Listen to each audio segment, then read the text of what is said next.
Good evening. I'm Ben Carson, a retired neurosurgeon and a public servant. Before I begin, I'd like to say that our hearts go out to the Blake family and the other families who've been impacted by the tragic events in Kenosha. As Jacob's mother has urged the country, let's use our hearts, our love, and our intelligence to work together to show the rest of the world how humans are supposed to treat each other. America is great when we behave greatly. In order to succeed and change, we must first come together in love of our fellow citizens. History reminds us that necessary change comes through hope and love, not senseless and destructive violence. Abraham Lincoln once said to an America divided that, quote, "Your purpose then, plainly stated, is that you will destroy the government unless you be allowed to construe and enforce the Constitution as you please on all points in dispute between you and us. You will rule or ruin in all events," unquote. These words of warning are relevant today.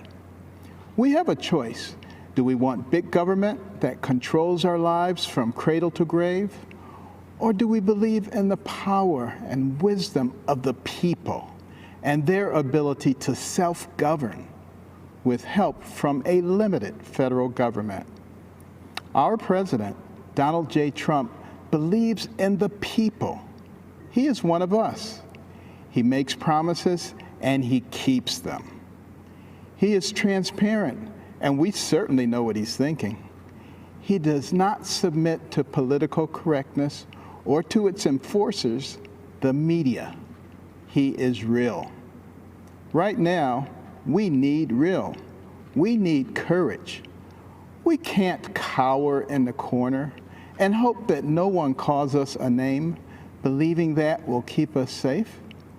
That is not courage, and that will not lead us to a good and just place. We must remember all those who sacrificed everything in order to give us freedom, and we must be willing to do the same for those who come after us. President Trump does not dabble in identity politics. He wants everyone to succeed and believes in the adage, "A rising tide lifts all boats." Many on the other side love to incite division by claiming that President Trump is a racist. They could not be more wrong. Years ago, Jesse Jackson gave Donald Trump an award for the economic opportunities he created for black people. In Palm Beach, Florida, Donald Trump led the crusade to allow blacks and Jews into private clubs and resorts. One of the first things he did as president was bring the Office of Historically Black Colleges and Universities into the White House so that it could get proper attention and financial support. Before the pandemic, African American unemployment was at an all-time low. President Trump accomplished prison reform. He created incentives to encourage investors to become involved with economically deprived areas of America.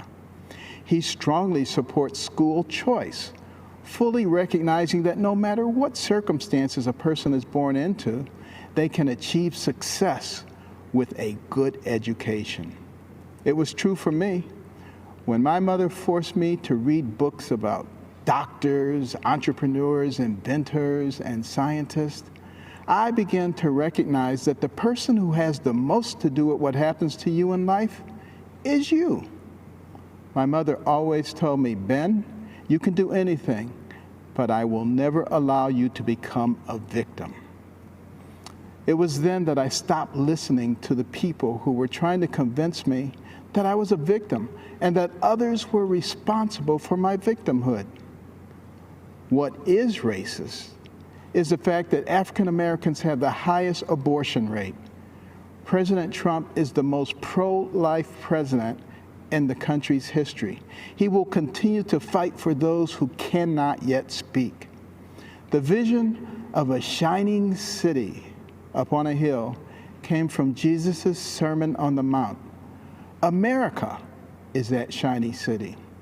We are the beacon of hope for the world.